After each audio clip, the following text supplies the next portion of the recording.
Warning, this podcast, website, and associated social media accounts are intended for audiences of legal drinking age. We do not advocate overconsumption or the abuse of alcohol. Never drink and drive, drink responsibly. And please remember to always take what we say with a grain of salt. After all, we are just some dudes with some brews.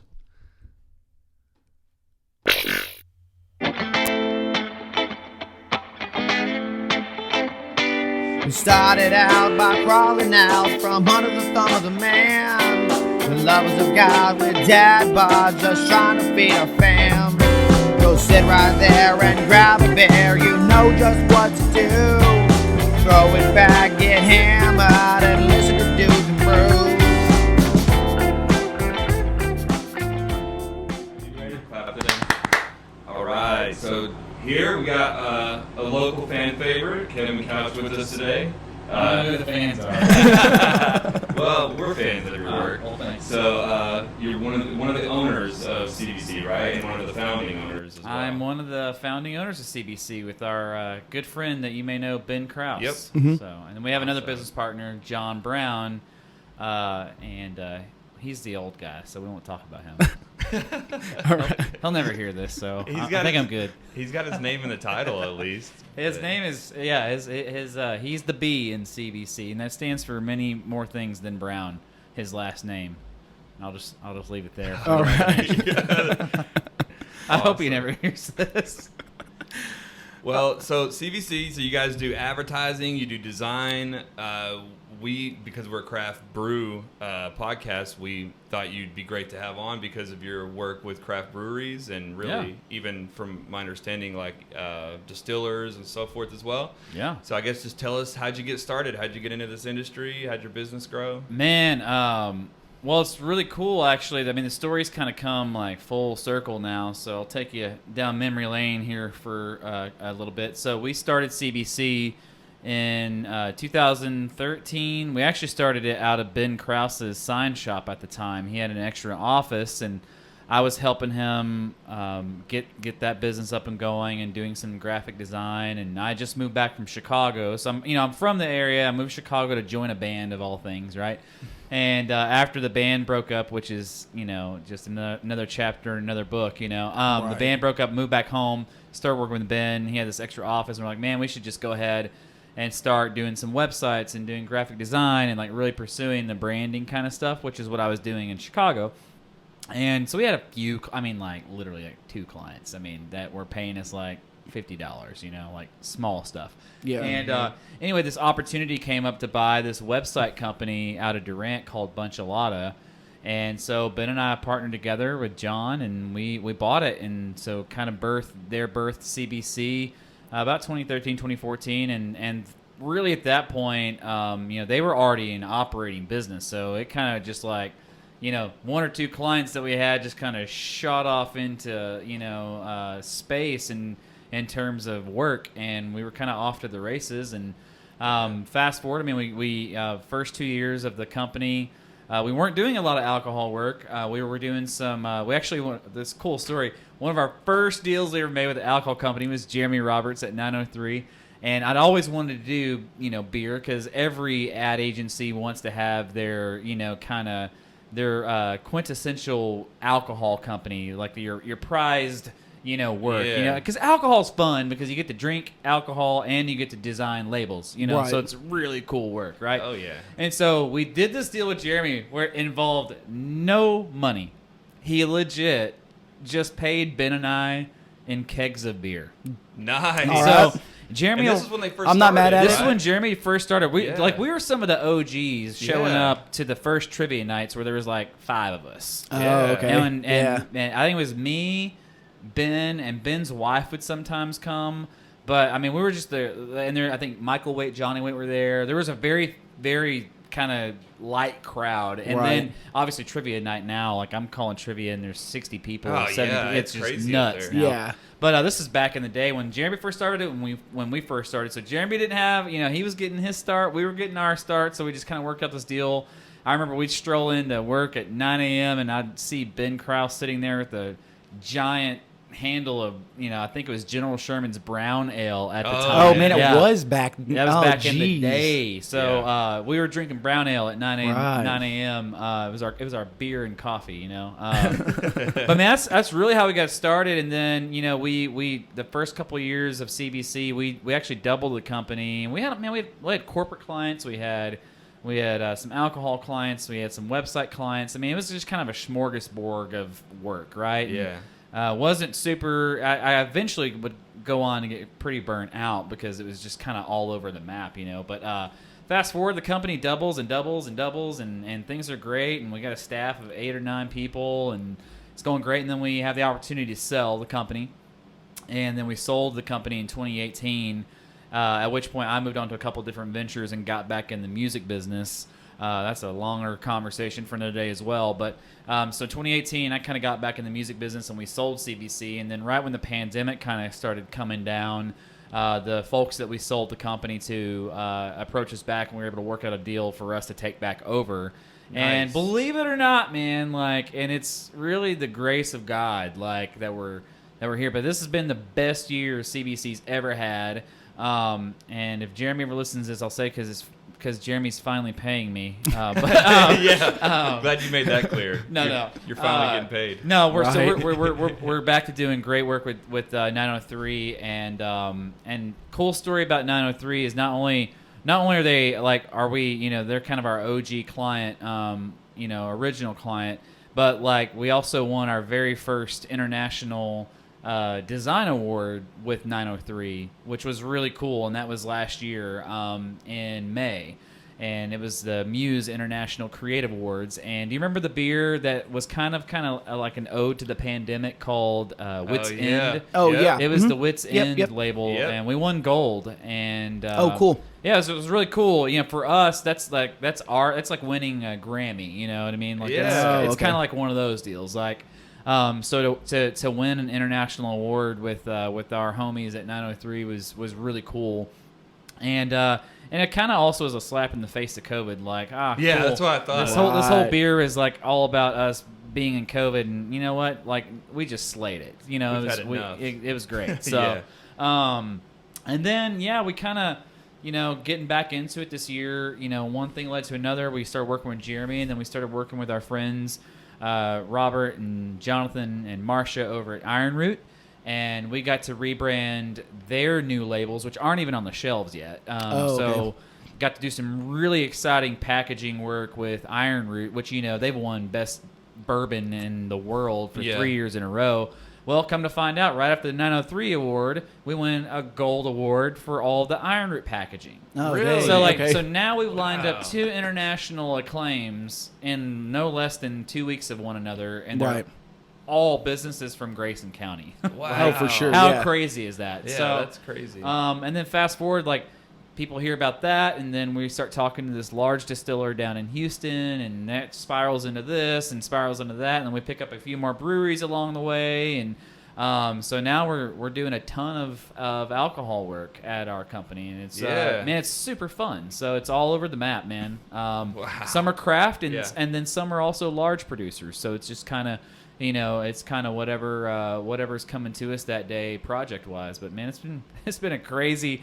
I would never in a million years would have thought I'd be sitting here saying that owning CBC in the middle of a pandemic would have been the best year of the Right. business ever. Yeah, ever. Imagine So- even the little office that you had next to a sign shop.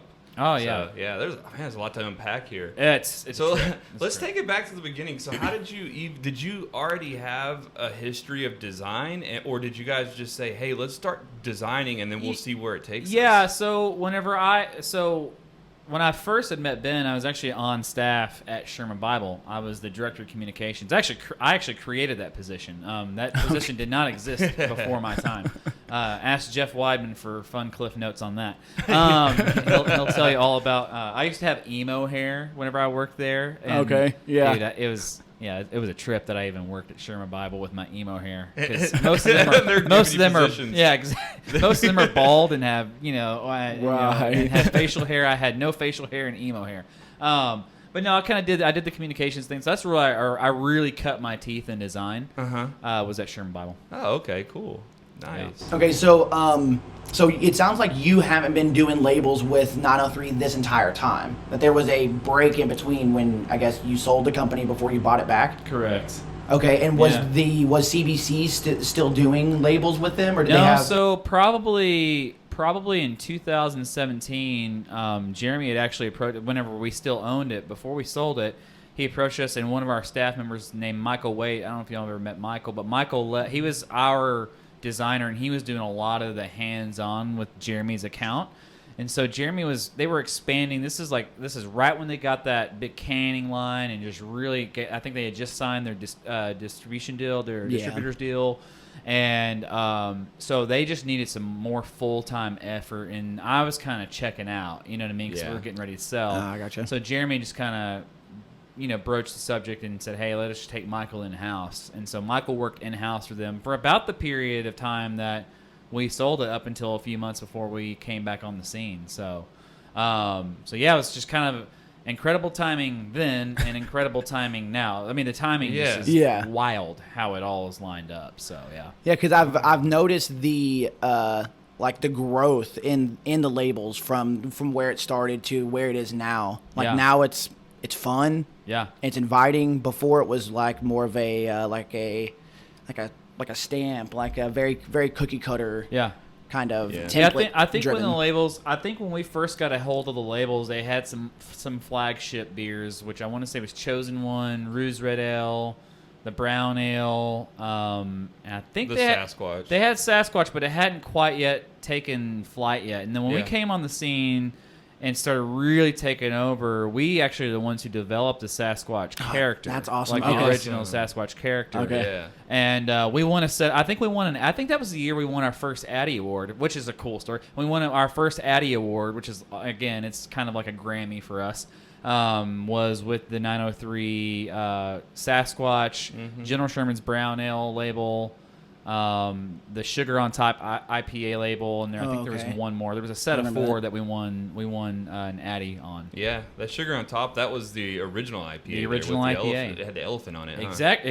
Yeah, that was our first. That was the first rendition of that. And so the labels from then even took their own morph, right? Yeah. Because instead of it being a whole team working on them, and I think any company that does labels will tell you this. Anytime you have just a singular artist working on labels, they do tend to get stale, because think of how many labels 903 is pushing out on a weekly basis. They're releasing sometimes 2, 3, 4 beers a week, right? Yeah. Well, if you're one artist working on that, you kind of get burnt out fast, you know? Yeah, you start finding like a template, like almost like a flow of what you do, and then you just rinse and repeat. Yeah, probably. So the art process kind of gets compromised there. Not intentionally. I'm not saying that Jeremy did intentionally or Michael did intentionally. I mean, it's just unintentional. Like, you got a lot of work, and then you just you want to barrel through the work and get stuff done. What's great about our team is that I'm a designer, Hayden's a designer. We have Daria we have a whole team of designers, that have helped out on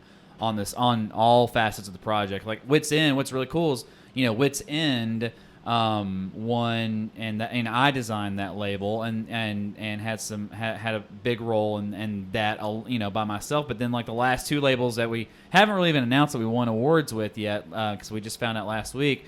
Like our team members have each did one each, so it's like cool because we're all in it together from the start of the label concept till the finish of it. So it's a very collective effort that kind of goes into all these labels now. It's not just one guy carrying all the design. Okay, so it sounds like there are lead designers, I guess, for each individual label. So, like, how does the design process work? Does somebody come up with an idea and then everybody else kind of collaborate? Or? I don't know. This may be proprietary. I'm just kidding. No, usually what happens is I go over to the brewery, and I try to make it a habit. We don't have a set time, but I try to make it a habit to make it over there once or twice a week, just because things change, often. And new ideas happen. So it's like I want to be on the front end of that. So I'll go over and meet with Natalie and Jeremy and their team, kind of talk through a new series. Like we're just starting to release some of the cereal series.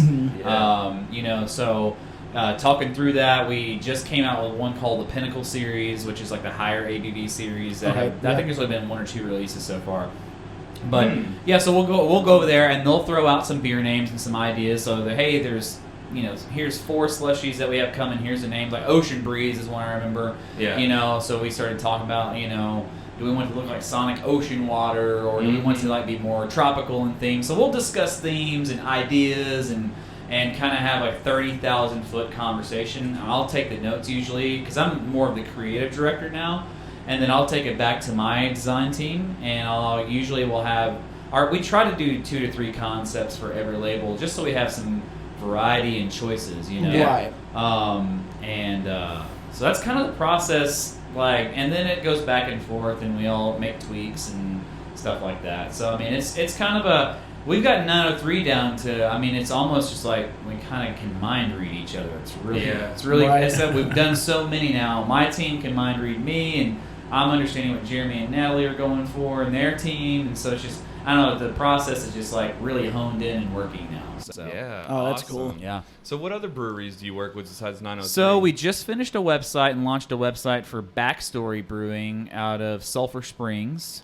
I'm not familiar. I think I've seen them. I get advertisements for some dumb like T-shirt thing where you sign up for like a subscription. They'll send you T-shirts from, I think it's called Tap something, and I think Backstory is the one from Dallas right now that they're sending I'm sure. out. So they have a couple of flagship beers. Gosh, I hope they don't listen to this. I think Double Dropkick IPA is one. They have one called. They have a bunch. I can't remember them all. Yeah. We'll check them out. Yeah, they're kind of fun. That whole series of beer was really fun because they all kind of took on their own little. They have their own little shtick going on with cool. like a very particular art style. So it's really illustrative in approach, which is a little different than some of our other labels that we've done. So it was a fun project for sure. Yeah. Okay, so when you're getting into that, do you just, hey, here's our portfolio, this is what we normally do, and then they look at it and go, yeah, we want something totally different, but we still want to hire you? Like, it seems weird. No, I mean, really, I'll tell you, like, those guys are really expanding right now as well. So I think that they're kind of like, hey, here's our brand, and here's Backstory as a brand. Here's the beer names, and here's the story behind the beer. Can you bring it to life? Is what they're really coming to. They're really coming to us to kind of be partners. Oh, cool. And like bring art to their idea and bring it to life. So again, graphic designers and people who do quote unquote branding it's starting to seem like it's a dime a dozen. And it's just like whenever digital cameras came out, everyone became a damn photographer. You know what I mean? Right. Like, sorry, Still, I'm sorry, you're not a photographer. Just because you have a camera doesn't mean you're a good photographer. Just because you have a Macintosh and you have Photoshop or Illustrator doesn't mean you can design labels. Right. There's a lot of things like people don't understand about how to shelf a product or how to rotate the can and do different designs on different sides of the can via rotation. They don't know that the government warning has to go on every single label. The words government warning have to be bold. Like, there's a lot of stuff that, like, the benefit of using us is that I've been in consumer packaging goods for the last 10 years. So I know everything that has to be on the label per the COLA approval, per the TABC approval. Okay. Like, you don't have to tell me. I already know it. You know what I mean? So if you don't tell me what your ABV is, and you don't tell me that it has to say ALC dot by VOL dot, and you try to tell me it's 6.5 ABV, no, that's not how the TABC likes it. They like to see alcohol by volume. Right. So I already know all this stuff. So it really condenses the back and forth between the client and actually getting their COLA approval, which in December of last year they changed it all again. They changed it. The government is the worst thing ever. I mean, I think the TABC should be abolished. So, like most government I'll agencies. just say exactly. I'll just say it. So, yeah, we actually one of our labels recently we did with 903. The Sasquatch character got referred to as possibly looking like blackface. Oh, come on. Get out of Which here. I don't know your audience makeup, but I want everyone to know that we definitely love black people, and we would never ever do anything to like poke at that in any fashion or form. And for someone at the freaking TABC to say that points to a larger problem in their organization, not mine. So I'm just curious, what label was it? It was the Lil Squatch label. Oh, we was the little baby, and Yeah. it looked like a homeschool. Yeah, well, there Yeah. was two versions. There was the Lil Squatch, remember and then that there one. was the homeschool. don't Those know if kind I of had had both that one. I don't know if I had the both Little Squatch then. both characters in it. Yeah. Okay. I don't know. Man. Maybe Little Squatch didn't come out. I don't know, but we sent it in for approval. But yeah, there was some back and forth on it, possibly looking like blackface. Which is, I'm like, this is obviously an animal. Like, Yeah, I know. Like, it is as clear as day. This is an animal, not a human being. Right. You know what I mean? So it's just asinine that a government agency would even allege that an artist or a company would do something like that. Anyway, that's why they should be abolished in a store. So yeah, crazy. So it sounds like you have to send every label that you guys create to get approved. yeah, every single one of them. Yeah. Because I mean, it seems like everything's on kind of a tight deadline, especially with Oh, how dude, it's- 903 just packs out. Everything's the on a tight barrels. deadline, and then let me talk about some more government inefficiencies. So like, you'll send these labels in for approval, and then like, I don't know, person X reviews them, right? Well, they're government employees, so they don't work normal days. They work half days and still Right. collect full checks. I mean, I could insert government joke here, right? Anyway, so person X is gone, and then person Y gets the label after we make the edits person X asked for and says, oh, well, they forgot to ask you this, and they forgot to tell you this. And so before you know it, you've gone through and made 19 edits Yeah. because they can't get their shit together at Yeah. the TABC on what they even want on a label. Oh, It's no. the crazy. I'm talking little word changes, Yeah. like a period here, like a percentage mark here. Like I'm talking things that like if they just had like a standard document that had everything Yeah. on it, which they do not have, by the way, then life would be easy for everybody, including them, and it would waste less taxpayer dollars. But I won't get flipped. No, I'm with you, man. I mean, I'm all about regulations are good to a certain extent, but our country's overregulated in every industry. Absolutely, man. So Anywhere that they get involved, it takes it to that other level. So, and what is it about government employees that like just have the worst attitudes and like don't want to even do their job? I don't know. That's I don't a get whole it. story. I don't get I it. think it, Loaded I think it has to do gun. with, Loaded gun. yeah. I think it has to do with it's not. There's not a competitive market. It's like, oh, you either work for the Well, government. they or somebody they know competes with like they know there's no path to completion except through them. them. Yeah, Right. exactly. So like whenever you live with that much power and control and really entitlement, it's pretty Yeah. easy. Pretty easy to just do whatever you want to and be lackluster about it. So Yeah. So, outside of just the designs, do you guys come up with the names of the beer as well, or does Jeremy just tell you what they want it to be they called? do a good job. I mean, they do a good job of coming up with the names and the concepts. Yeah. Really themselves. I mean, they do. They have a lot of internal meetings with their brewers and their team Yeah. to really get the process down of how they're going to brew the beer, etc. And so 9 times out of 10, they're giving us a lot of really developed ideas.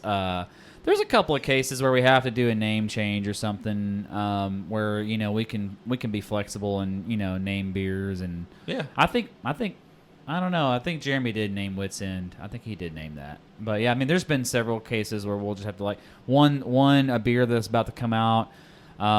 We had called Weekend Warrior, and then we found out Carbach was going to release a Weekend Warrior, so we had to go. yeah. Which we were about to finish the label, and then we saw that, and we're like, okay, we got to go back to the drawing board. Right. So we're releasing Working for the Weekend. So Yeah. similar Okay. idea, but you have to be able to make those kind of fluid changes. Yeah. I got you For sure. Okay. Yeah, and I bet there's opportunities where you guys are like designing something and then you work your way back to it, where you say, well, maybe if we could tweak the name, it would fit Yeah. this new idea better. And there's, so you got to think, like I said, we're doing like 2 to 3 concepts for every beer. So like some of them, like Weekend Warrior is a good example. We had a couple of design ideas that like weren't going to be good in the end for like Working for the Weekend, but we're cataloging them. We're probably going to use them on a beer in the future. Yeah. Right. So we have 2 to 3 concepts every beer that possibly don't get used, so we can use them for other beers or incorporate them into other stuff. So it's pretty cool. Cool. All right, I got you. Yeah, because there was a beer recently that I think that you guys had to change, that the CBC or the TABC didn't like, the painkiller. Oh yeah. I don't know if that was you guys that came up with that, or it was one of their slushies. Yeah. Yeah, there was that. I don't think we worked on that particular one, but there's been a few. I mean, I get so like unmoved by the changes that have to happen because the CBC just kind of flies in one hole and out the other now. Like, it's just like, okay. Like, I don't even argue anymore. Like, it's just, all right, we just got to roll the punches and, get it done. So yeah, the irony behind it is I see that Martin House is putting out a painkiller. They call it something else, painkiller, but I think it's just a play on. It's a popular mixed drink with rum and coconut. So I was wondering if it had something to do with them saying it's false advertisement. We can't say this is going to actually relieve pain. Right. This isn't like, we only allow that with opioids. Right. No. You know what I mean? But Touché. yeah, that's interesting. Touché. So you mentioned a couple of awards that you guys got. How do you do you get nominated by somebody, or how do you get even entered in the conversation? Different associations do different types of awards and stuff, and so there's different. I mean, there's everything from you can submit your stuff to you can request portfolio review from previous judges, and they'll suggest what work to submit. I mean, there's every awards kind of has their own process. There's not really a one-size-fits-all process, but my favorite ones are like the Addies, where you just got to pick your best work and submit it and see what happens. You know? Which is very similar to the Muse Awards we won as well. Those are kind of just pick your work and go for it. But there are other awards out there we won that are more submission-based, that they'll do like a portfolio review, and then you can submit based on that. So it kind of depends on which association you're working with. So with the Wits In, did you guys send that in, or did you hand pick that piece? We just we hand picked it. We were like, man, like it's so. I mean, it just sums up 2020 so well. Yeah. You know what I mean? So, from everything from the guy. I mean, I don't know how well you've studied the can, but the guy in the pool is going out of his mind. Right. He's got little 6 foot indicators coming out of his head. Yeah. He's got a phone hanging out of his pocket that spelled Zoom wrong. We spelled it ZUM. Yeah. He's on a Zoom call. He's got hand sanitizer floating out of one pocket, squirting out of one pocket, thing of hand sanitizer. So yeah, it's just kind of an ode to just losing your mind in the early part of the pandemic and not knowing what the heck is happening. So yeah. Yeah, I mean, the design works extremely well with the actual name of the beer, and the play on words because it's a wit. So I understand why that one was submitted. It makes sense. And then the whole bottom part of the Wits In logo has a toilet paper. Yep, I remember that. Oh yeah, so that record, that's the beginning of the pandemic. Oh, yeah. It all started with toilet paper. Yep, absolutely. Yeah. So yeah, I don't know, man. It's a cool process. It's been cool to get to work on all this beer and alcohol, and we got some great stuff happening, even with our local folks over in Denison with the bourbon stuff too. It's just so cool to see craft spirits and beer doing so well here. So yeah. Right, and those designs haven't hit the shelves yet. You said the right? Iron Root designs have not hit the shelves yet. No, I don't know. Actually, I just sent them off to the printer, so they could be coming down sooner than I think. So that was last week. So yeah. So look for those in the upcoming weeks. weeks. Look for those soon-ish. Yeah. I'm sure there's going to be some really cool additions to the bottle that really make it a keepsake. So it'll be really cool. When it comes out. So yeah. Okay. Like got me at the edge of my seat now. Yeah, it's gonna be cool. Yeah. I'm like, what is this? Yeah, no, I mean, I'm right there with you. I need to go over there and just try them out. I'm assuming that the tasting room's open now. I think they're building onto it, so it may not be open yet. I think they're building. They're like adding space to it, so they can. Yeah. They can accommodate. I mean, they're pretty. It's crazy, man. I went over there a couple weeks ago, and they had this special release for this bourbon club in Houston, and there's just randomly like 400 people just outside, just like hanging out. And, it's a whiskey club, but it's just like, man, it's just like they got a pretty good influence going on with their bourbon right now. So I see their barrels at all kinds of breweries. Everybody's using their barrels to barrel age stuff. So we did a bunch with Jeremy too in 903 recently. We did the Welcome to Canada. We did the Neapolitan Squatch. That was cool. What's the other one that we did with them? Double Cherry. The Double Cherry. Oh, yeah. Chocolate cherry. Did y'all do that one again? Yeah. Yeah, I've seen them at Tups. I know Tups did some of their Full Grown Man series. Yeah. Some of their barrel age. So we just did a cool. label too. There's a special release with the Celt and Iron Root that we did a label for. So cool. I haven't heard when that's going to get released, but the Celt Irish Pub is doing a special release bourbon. Was that McKinney? Yep. Okay. They won best Yeah, it's in Irish Square. pub or something in some magazine. I'm like, well, every Irish pub is the best Irish pub, but if you're in McKinney, Texas, I guess you take the cake. Yeah, it's on the Yes, Square. that's the And one. is it I think it's an English pub, right? It's an Irish pub now. Oh, It used to be an English pub. Oh, No, Yeah, they they the one that changed. he's talking about, I think, is on the other side of the okay. the square because there's two of them. I think one of them's called the pub, and then one Oh of them's yeah, called yeah, the yeah, Celt. yeah. This is called the Celt. Okay. Yeah, Yeah. I know the Celt though. They have It's got one like a tiny green pool label. table in the bottom. So And then you got to go upstairs. Oh, wait, upstairs then. Yep. Yeah, I'm one of the two. Yeah. yeah. Right. It shows you how much I know. No, right? dude, the Celt is where it's at though. yeah, it's it's awesome. cool. Yeah, But yeah, I went there because of the pool table for sure. yeah. So, they do a good job. So, I mean, obviously, you guys have been extremely successful, but I got to ask: has there been any kind of label that you got and you're ready? It's ready to go to the print, and then for some reason you just can't get it out. Is there something that just kind of sticks in your mind that's kind of like, man, I wish this one could have made it out? Yeah, there's always some that you're like, oh man, I wish we'd had another week to flesh out a concept or two more. But man, at the end of the day, like I can't even answer that like without saying like, man, we do such a darn good job in our internal process that like we won't ever let anything go out that we're not completely okay with. So that's just the point we've gotten to is like, yeah, even if we wanted to tweak something here or there, it's like, no, we still feel good about it. You know what I mean? Like it's still exactly what we wanted it to be. With like maybe we want to outline, this piece of text in, one shade of red more. Right. There's Right. little nitpicky stuff that an average consumer would never even realize. But for the most part, man, whenever it goes to print, we're pretty darn thorough in our process to make sure that like we can stand behind every single thing on the Awesome. label. Now that's not to say there are not brands out there that have approached us to work with them that like we just aren't that excited about. Yeah. We have turned down breweries and distilleries. Because we don't vibe with their brands. You know what I mean? You know what I mean? Yeah, like makes sense. they may have and it comes in varied forms. I mean, sometimes I just don't like the owner because he's a dick, or you know what I mean. Like Right. there's just interpersonal stuff like with any business, right? You just if you don't, especially in alcohol, like you want it to be fun for everyone.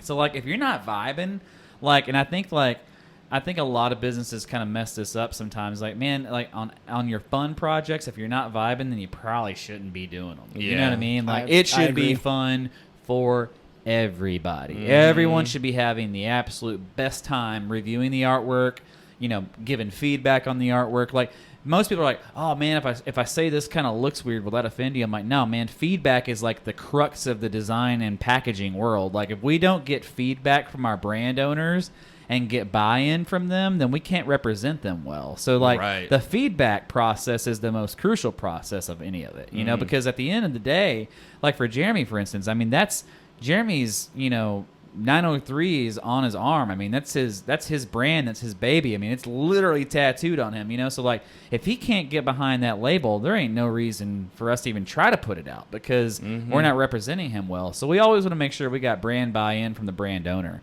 And that's the most crucial part of it, So, that's not to say that we take every client that comes to our door. I mean, we've told some people, no, hey, we're just not vibing with your brand, or maybe our personalities are going to clash a little bit, and we're bold enough to say it, like because we want it to be fun for them too. We don't want them to get in, give us money and get into a project and not like it. That Right. sucks for everyone. So it's like we just try to curb that on the front end and say, hey, we're not vibing. No harm, no foul. Here's a couple of names of some other people to call. Right. So we try to help out, and even if we know it's not going to be a good fit for us, we can help you find someone who's a good fit. So Right. that's the great That's thing cool. about our network too. So Yeah. I'm That's cool. surprised that like that you're saying that you're get that like hindsight you love everything, because you know how you do any kind of art, you look back on it, you're like, oh man, I want to go back and revisit that piece of artwork. yeah. Almost like a designer's remorse. Yeah. Do you have designer's remorse for anything that's on the shelf right now that you're like, if I No, only could just no, take a I- second swipe at it? No, I wouldn't say I've had designer's remorse really in one bit. I think maybe I've had some technical remorse where like, zoomed in too much on, I don't know, like I'm looking at that peanut, I could get nitpicky, that peanut label for the peanut butter crunch label we just came out with, like I've had situations where I've been walking down the aisle at Albertsons or Kroger and I'm like, oh man, I zoomed in too much on that one element. Like I've had that, but it's not even remorse. She's like, I wish I could, maybe if I get to do it again, I'll zoom out a little bit, give it a little bit of flavor, but no remorse, I wouldn't say. Awesome. Now we do like to develop things like, we've developed, different versions of the Sasquatch character. We've had fun with it. We put him in overalls. We put hats on him.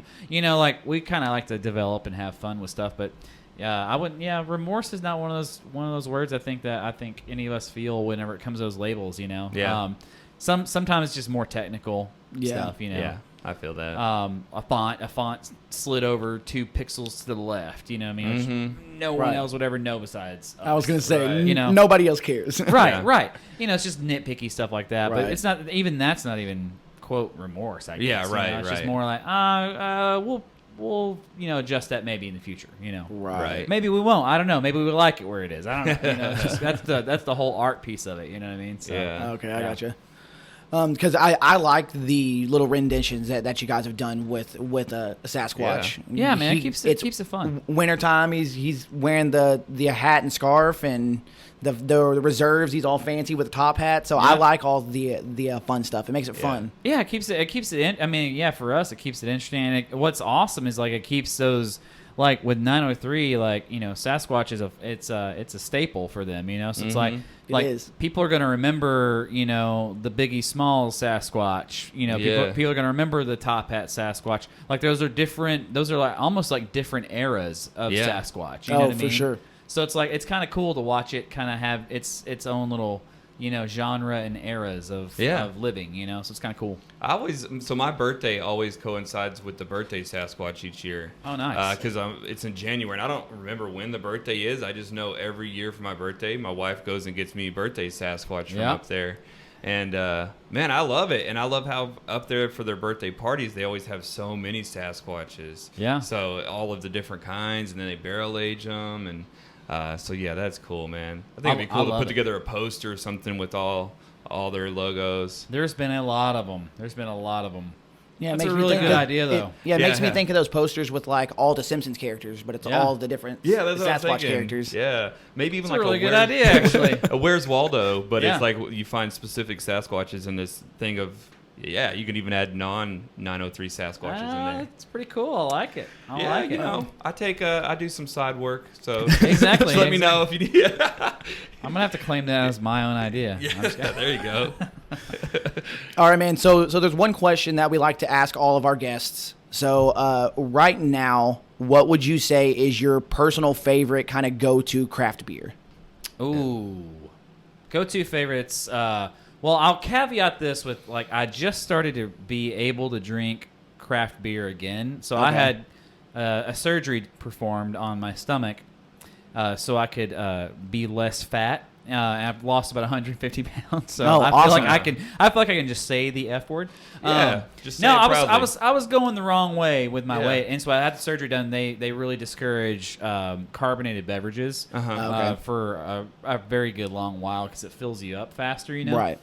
So I've just now started to be able to do my favorite, which is IPA. So I've really kind of started back on the IPA game. So starting with some of Jeremy's most recent releases and kind of working myself back into it. So okay. Awesome. Yeah, getting back into the IPA pretty much, world. And I'll just say it too. I mean, I pretty much hang out in Jeremy's IPAs, or I like the Carbach and the Community Mosaic. But I go to Jeremy's. But just because it's what I've known. Sugar on Top was my first one. That's where I fell in love with IPAs. So it's hard for me to stray away from Jeremy's IPAs, just simply because that was really where I developed my palate for IPAs. So I've missed them though. Man, I missed them. So it's funny. Sugar on Top is what got me into craft beer. Before 903, I had no idea what craft beer was. I'm sure I drank Miller Lite. I go through now I'm a Budweiser guy, now I'm a Miller Lite guy. And then 903 opened up, and at first it was kind of a shock because it was the bigger bottles. And I was like, oh, I'm not used to paying more than like 50 cents a beer. You Yeah. get the tall Right. bottle and it would be like probably $8. But then I'd get it. I'd be like, oh, man, this is the greatest thing I've ever tasted. And For then not long after that, I haven't went back. Man, do y'all Know what I remember mean? this double IPA he did? It was probably around 2018. It was a double IPA that he did. Man, was it I don't Sheer know. Hopulence? That name sounds familiar.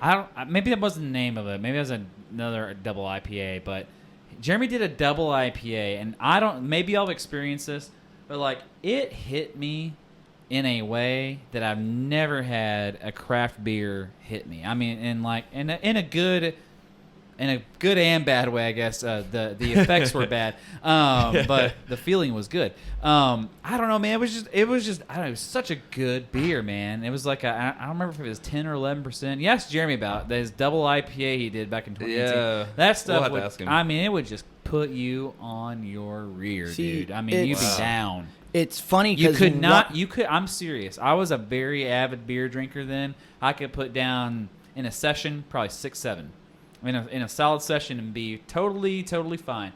2 of those beers though, 1.5 of those beers, it would have the same effect as 7. Oh man. Wow. That's I remember In he terms of like did- session IPAs, yeah. Yeah. Yeah. I remember he did one of his IPAs that he did. I said this is the best IPA that he's had, and I still think that to this day. He did a second batch of the Mythical Creature. It was specifically the second batch because he added Azeka hops to it, and it gave it this tropical flavor that was. Yeah. I'm gonna text It just him put it and on ask him what point. that double IPA was. But yeah, I like all their stuff. Yeah. So They have a triple IPA now, and then they have the second batch of it that was just released a couple weeks ago. right, I haven't That tried West Coast the second one yet, but anyway. Oh yeah, that was a fun. We did that label too. The West Coast IPA with the van on the front of it. Oh, yeah. That was fun. That was a fun one. We Now, there's always- 2 versions of it. Like I said, one. I think Yeah. One's yellow, one's blue or green, or blue and green. Or Yeah, there's like a green and Purple blue. or something. I don't know. I know it just came out like a week ago. I haven't had it. A But cooler That's a color palette. great example. So like we did that first label for that one, right? And they Uh-huh. had another iteration. So that's something like Jeremy's team Interior.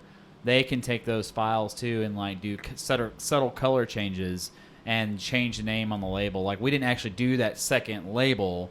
They Oh, just gotcha. took our first label and made a variation of it. oh, okay, cool. So it's really cool. You know, Natalie actually she's a designer as well. So she's pretty dangerous with that stuff. She's able to take what we do and you know adapt it to do stuff on the fly like that. So yeah. awesome. Oh, that's awesome.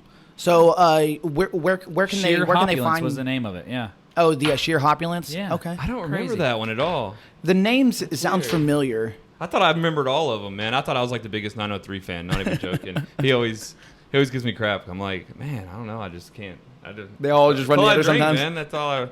It's like Dude, I it's drink, and we drink all sorts of craft beer on the podcast all the time. But then if I'm going to buy a beer outside the podcast, then I just end up getting 903. Oh yeah, dude. I'm the same way. I mean, Yeah. for me, it's just like, I mean, it's kind of like, I mean, I don't know.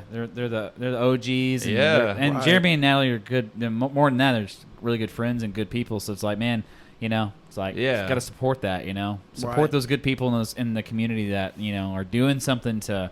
I don't know. You know, beer hasn't always been something in this community that's been super, accepted. You know, and so the fact that we have a really, really, really fast growing brewery in 903 and the distillery over in Denison with Iron Roots. It's incredible, man. And there's a lot of history with our area and alcohol and spirits and wine especially. And so it's like, it's just really cool to see it like develop, you know. So and it's bringing in tourism and it's just really cool. Yeah. Oh, it for is. sure. Yeah. No, I mean, I like the whole growth that it's had for the city in general. Yeah, and the It's been partnership ridiculous.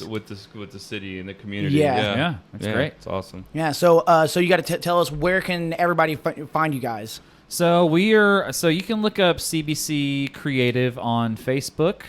We also have a website which we're about to update with all of our newly awarded awards and work. So that'll be we'll probably have that done in a couple weeks. So it's cbccreative.com.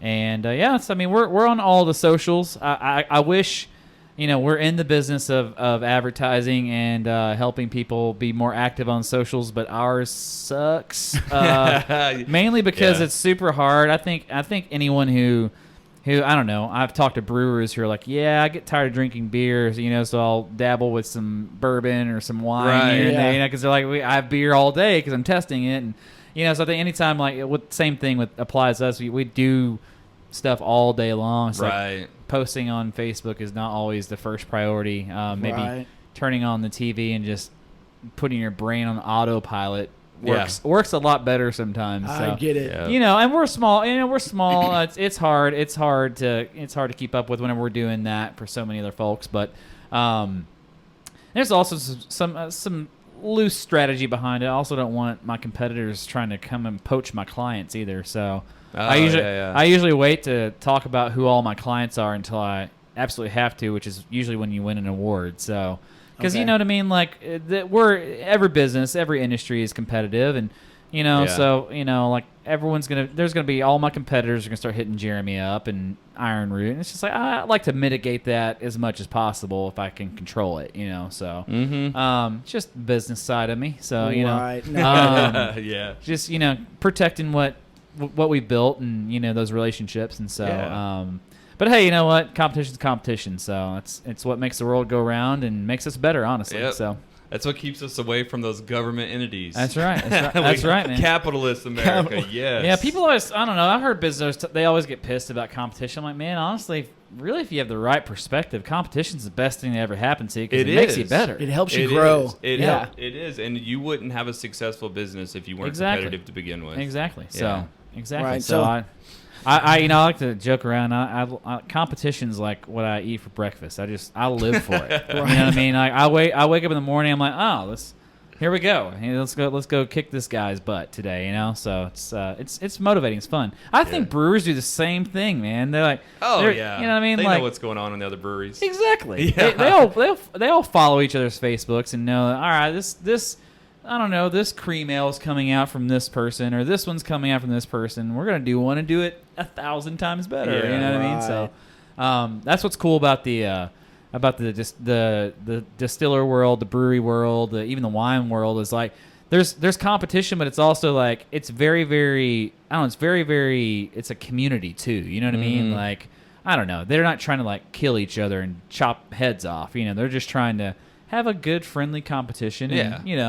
And, and peddle their product and make it as best as they can, and who can blame anyone for doing that? So, but the competition is the reason why I think a lot of these brews are growing so fast, because they're getting so much better at what they do. Yes. Look at North Texas beer in general. I mean, I went to the Big Texas Beer Fest like back in 2015, 2016, and I mean, even some of the breweries there have come so far. It's so cool, because like they were just struggling to do 3 or 4 beers. Now they got 25. And, like it's just, you know what I mean? Like it's just cool to see not just 903 and all these other ones, but like there's so many other breweries that are out there, and it's just cool to see the whole industry just kind of exploding. Which is good for everybody. So Definitely. The more beer being drank is good for everybody. So. Right. More good craft beer. Exactly. That's our goal, is to introduce people to the world of craft beer. Exactly. There's a finer world, not this domestic. Keep them away from those lake nectars. No lake Get them into nectars. something craft. Yeah. Oh, yeah. I can't do those either. Yeah. Yeah. So everybody needs to go and check out 903 so you can see all their fun labels. Looks like they're going to have something coming out in the next couple of weeks with Iron Root. Yes. Which is going to be awesome. Soon. So I'll definitely look for that on the shelves. But Kevin, I really appreciate you coming out and doing this with us. Are you ready to play a game? Let's do it. Let's do it. I'm yellow. The category itself is 2 points. So if you're like, I know it's an IPA, whereas you get 3 points if you want to risk it and go down to the specific kind of IPA. Risk it for the biscuit. So we got pale ale, IPA, stouts, porters. Ooh, those are hard to distinguish sometimes. Some of these, man, it's like I've never even seen one of these before. All right. So pick a color. I'm going to be yellow. I'm blue. All right. Blue. And then you're going to be pink? All right. Pink, yellow, and blue.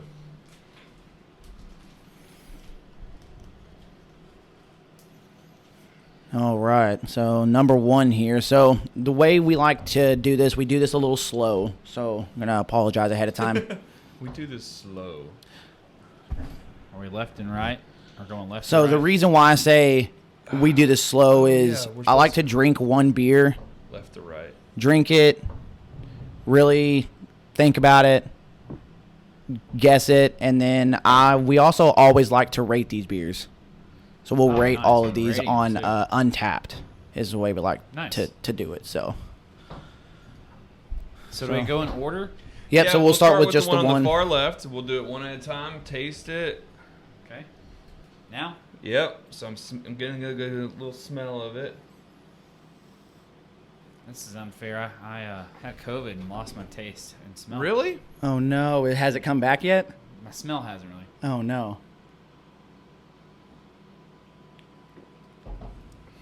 Oh, this one's a little tricky.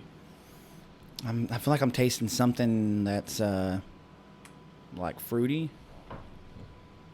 Yeah. I don't know, man. I feel like this one might have me a little stumped. And then you look at the color. Does the color match up with what? So reigning champ, you want to go ahead and go? I know. See, I'm feeling like it's a cream ale. That's what I'm thinking. I'm thinking either a cream ale or a blonde, but it doesn't give that weird blondness. Yeah, I'm thinking it's a cream ale, but I'm gonna probably play it safe the first round and just say pale ale category. Oh, is the cream ale in that category too? Yes. See, I So- think of a pale ale. I think it to be more hoppy. That's why I think it's weird that cream ale and Well, it's almost like the base is Yeah. the hoppy ale, but then depending on what direction you go from there, do you go cream? I'm gonna do the exact same thing because I don't know if it's. I think it might be a cream ale, but I don't want to risk it. Yeah, I was just going to say it was a blonde, so. Okay. All right. So and then then we what get the about bonus, we'll do APV? bonus Yeah. points on APV. So this one seems lower than 5, so I'm gonna go the 4.1. Yeah. The 4.1 to 6. Yeah. Sames. Yeah. Sames. Okay, so really, we're all gonna just stay where we are head to head, no matter what on this. For now, yeah. See, and that's the thing. That's why I like to risk it sometimes because I don't want to just copy somebody. So it is peach is the flavor you were tasting, and it is a blonde ale. You should have went with the blonde, dude. The Peach Stand Rambler. From Odell. Is Very it the cool. peach that I was It's cool. smelling?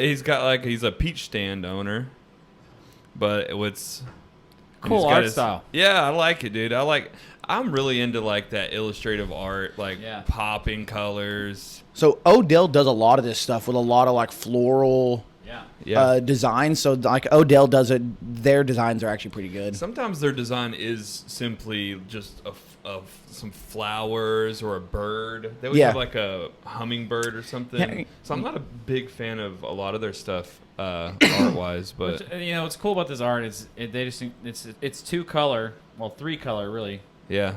and they're using the negative space of the actual aluminum can very well. Oh, you're right. Yeah, because it looks like this one's printed on the can versus like a sticker label. Yep, the actual negative space is the silver is the actual aluminum can. Yeah. I didn't even And realize that. It's this color right here, right? This background? Nope.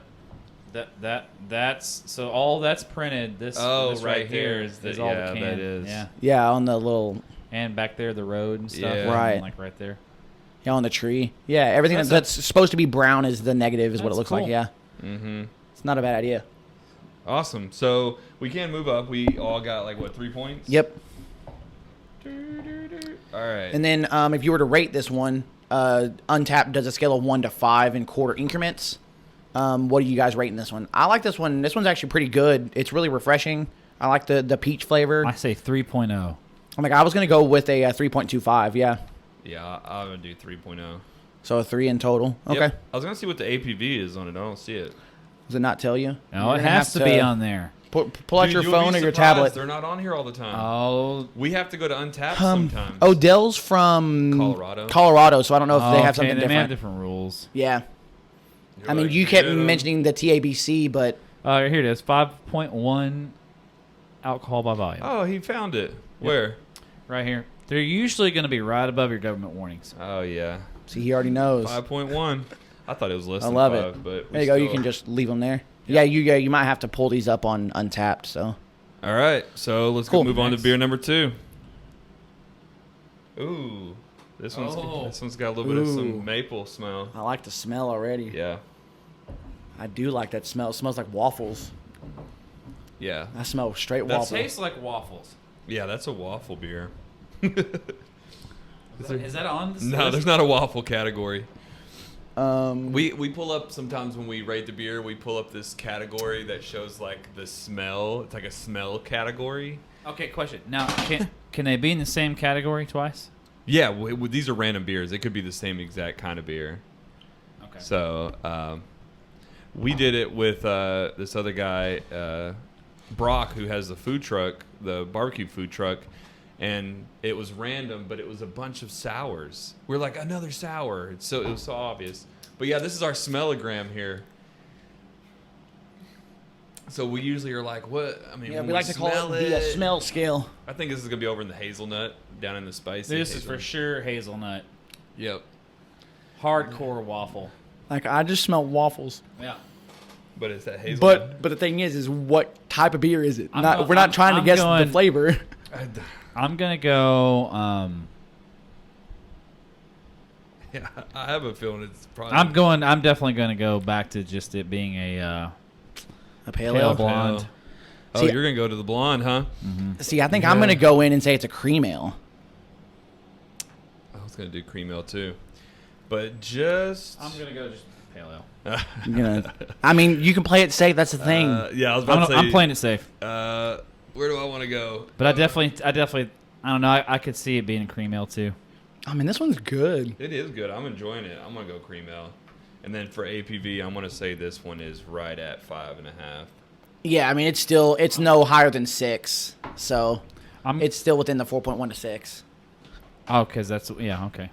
I'm gonna agree because it definitely tastes very similar in finish, which is where that cream ale comes in. Right. Yeah. Yeah. All right. So same APV. yeah, we're all saying the same thing. The Jim. strategy here, I feel like, is it's like, well, we'll just pull it out in the very last one. Yep. Someone's gonna pull it. exactly I mean, right. that's the way Alright. it works. We'll go ahead and Let's see reveal what this we one got here. here. This one is Fluffy Nuts Marshmallow Imperial Cream Ale. It's an Imperial Cream Ale. Fluffy nuts. Nice. I always love the logos that like it looks like you could name the character. Yeah. Like, oh yeah, this is Fluffy Nuts. Yep. And then Fluffy Nuts could appear on other beers. and be Saloon like, Door Brewing. Where are they from? I don't know. Look them up real quick. Let me see it. All right, I'll check them out. I've never heard of them before. This is actually coming in at 9%. What? Saloon Door, 9%. It doesn't. You can't Yeah. taste that at all. No, It's because that maple taste is like just snuffing out the alcohol Man, taste. kudos to them on a shrink wrap can too. Yeah. see, I've seen that. It's funny because we just talked about who just did a sleeve like that. It was Martin House did a Martin House, sleeve, yeah. and they tried to put it over some printed cans, and it didn't work out right. Webster, Texas. Webster, Texas. Yeah, that's what I saw. Cool, dude. That's what one thing is until you start doing podcasts like this all the time, you don't realize how many good beers we have in Texas. Like we have it good here. Oh yeah. You know what I mean? Especially I travel around a lot. Well, I used to, but So this before is like COVID, our 903 Puff Daddy series that's going to be coming out. oh, there's the whole series, huh? It's a whole Oh, series. it's a series. I know that they marshmallow? did You heard that. it here, yes. All marshmallow. Well, I mean, Awesome. and so are you gonna have? Is it gonna be a new character? You're gonna Puff Daddy's dress him all up funny. Puff Daddy's making his debut back. So Oh, he's on the cream ale or on the slushy before, Yep. huh? yeah. And it's the same character. Oh, that's awesome. Ooh. Bring back the Nice. characters, dude. I love it. Yep. Characters You know the what? I've best. never So had the it's an slushies. all marshmallow series. So everything's going to be fruit and marshmallow slushies. So that's Oh, cool. the idea. Oh, it's the slushies. Okay. So really, it's going to be marshmallow character with fruits, essentially, yeah. Okay. on labels. So, Yeah. Okay, cool. Yeah, I've Keeping only it had simple. like samples of the slushies. I've never actually bought them because if it's like if I want a beer, I love beer, so I want to taste the beer, Yep. and then I'm like, oh man, but I want to try. I always want to try these different ones, and that's one of them I really wanted to try was that marshmallow one. Puff Daddy, baby. That I'll P. tell you, Diddy. none of them did disappoint. They're all good. So do we all move to Yeah. 6 now? Oh, yep. Everybody moves Well, to yeah, 6. we got. Well, no, the APV. No, we didn't. We got. I can't believe that 5. APV. It's man. They 9% APV. They did an amazing job at the flavor for a 9% to taste so sweet. Like, man. I got no harsh alcohol. Ah. So on this one, a scale of 1 to 5, what are you guys giving this? I'm giving this one a lot higher. I'm thinking like a 4. I thought this one was really good. Yeah, I'm gonna go 4.5. I really enjoy this beer. I'm gonna go 3.75. 3.75. Okay. So it averages out to probably 4. Yeah, so we'll give it a 4 in total. Yeah. In Dudes and Brews. Yeah. Yeah. All right. I like it. Sweet. On to That's number good. 3. On to number 3. Let's see if we can. If somebody can take the lead here. Oh wait, I almost pulled the beer out. Oh, this already smells. After having that maple, I almost can't even. I don't know. It smells like a Hefeweizen almost. Yeah. I only know that because we had one recently. Ooh, this is a toughie. I'm feeling like it's a I'm wheat going- beer, for sure. Yeah, that's what I'm You're thinking going too. wheat beer? Yeah, I'm going wheat beer, but not like a wit beer. I don't think it's a wit. I don't know what it is. It might be a wit. It might be a Hefeweizen. No, I don't think it's a Hef. Now, Hefeweizen's not even listed Dude. under a wheat beer. Is it What even is on a here? Hefeweizen? listen, I'm gonna get Okay. crazy and go Saison. Really? Saison. Okay. Really? That is crazy. Are See, you gonna I'm go just Hef? gonna say it's an American wheat. I mean, because unless it's a wit beer, it's usually an American wheat. I mean, Where's the Hefeweizen at though? it's Dude, this has a finish of a lot of Saisons I've had. and it might be. I haven't had a lot of saisons. That's the problem. Oh yeah. This finishes like a Saison to me. Well, I'm gonna go with my initial gut. Now I know it's a wheat beer. All right. Now, all right, look at us. You might be right. I don't have enough. I don't drink enough saisons. I'm gonna say it's 6%. So it's still within the 4.1 to Yeah. 6. Yeah. I'm gonna say it's right above 6. So I'm gonna say 6.1 to 9. It's unfiltered. Yeah, so I'm thinking it's like 6.2 maybe, like not too Yeah, high, but a little bit above 6. I'm thinking that it's going to be probably around 5.5 again. I mean, that's always what I most think. beers are. I always Most feel craft 5.5. beers are. Dude, this probably is not a Saison, but it finishes like a Saison. It almost, it's going to sound funny, but it almost finishes like some dish soap. Dude, okay, you'll have to hear this guy talk about beers. I mean, it's not a bad thing. It's like, oh, No, like yeah. you're doing some dishes, you're scrubbing so hard a bit gets splashed on your lip and you're not mad at It it. has a very interesting finish, which reminds me of some Saisons I've had. So, All right. I'm so dying to know. Let's reveal it. This is a farmhouse wheat beer. It is wheat. Salute perpetual. I can't even read. Salute perpetual summer with this crisp, citrusy American Belgian Weizen hybrid. So it's an I taste the American- grapefruit for sure. Oh, so it's a wise beer, I guess, is what but it it's falls a under. hybrid between the American Belgian and a Weizen. For whatever trail you're on, and it's from Armadillo So- Ale Works. So y'all get points. So are you guys saying that I'm gonna get points for that or no? Well, anytime it's in dispute, we pull it up on Untappd and see what they. What's our Yep, that's ABV true. on it? Here you go. 5.2. I know you want to look at the label there. All right, so I got 1 point. Okay, and you're the blue. Yep, I got 1 point. So you So get I'm 1 6. point. I got a point for the APV. I did not. All right, and then what's this one called again? We didn't even say the name of it. This is the Greenbelt Farmhouse Wheat. Wonder See, why now- it's called Greenbelt. Now Is that this a term label for- is that a- It says fairly simple. salute perpetual summer with this crisp, citrusy American Belgian wheat. Oh, sorry, Belgian Weizen hybrid. You know, we're getting some conflict information here. Why? So on the Untappd, it says that it's a saison. It does. It does say it. It I'm does. telling you. They call it a farmhouse ale saison. Yeah. On I Untappd. want some points I for feel like that. we got to give it to him, dude. I mean, we always go to Untappd for, We always do. for the tiebreaker, I so mean, I'm saying telling that you, he man, gets I'm it. pretty happy that my palate, even given a 1.5 break, even tasted saison. Yeah, 1.5 break, COVID. That's right. What else is up against you? You're like back against I'm the telling ropes, ya. and you're still. I coming mean, out. And give it to him, and we get no points for and it. He gets 4 points or 3 points for 3 that. points, yeah. No way. Oh man. But didn't he get one too? Well, no, because we've always said this. If we can't figure it out by the can, we go to Untappd, and Untappd is our tiebreaker. Yeah. Untappd calls it a saison. Yeah. So because it says here it's just a hybrid beer, so then we go to Untappd and it's like, well, yeah, but Yeah. specifically Untappd is saison. calling it a saison. Go ahead and line those up. Nice, man. Okay. I Yeah. like to So- make them look nice. And I'm gonna So line 'em up. Untappd. So who curates Untappd? It's a social media platform, so I think it just goes based on everybody's check-ins and votes and what everybody labels it I as. mean, so like, So could this have I've been? seen, could like- this have been a saison that they transformed into this? Possibly. possibly. I mean, know. from what I've seen, like, I know, like, I do home brewing, and I can add beers to it myself as a home brewer. I'm assuming 903 doesn't add their beers to it. I'm assuming it's done by the public. But then again, I don't know, because they have stuff I to don't come know out either. quickly. Yeah. Yeah, I don't know, but look, when you look at saison, it has like a about this style of beer. And Yeah, it so- definitely so seems read like it to us. it fits this description. I haven't had a lot of these beers. I had the one. Funny, this whole podcast about 903, right? It seems like, but I had one, the 903 Trot one, line. which with the fish on it. Yeah, I did that one too.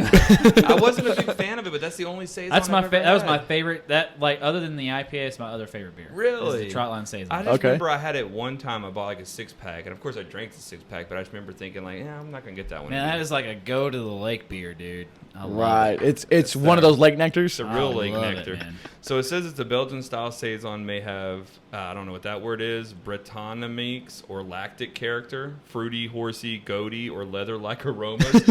We always go to the aromas, and it's funny because there is a leather aroma on there. Yeah, it's right over there under the heat-induced Yeah. leather smoky bacon. Nice. Yeah. Okay. All right. Well, there you go. So There you go, Kev. All Final right, round, cool. man. All Final right. round. Let's see if he's gonna take me off my platform Dang. of the reigning champ. You gotta give away trophies from now on. Yeah, we need to bring a belt.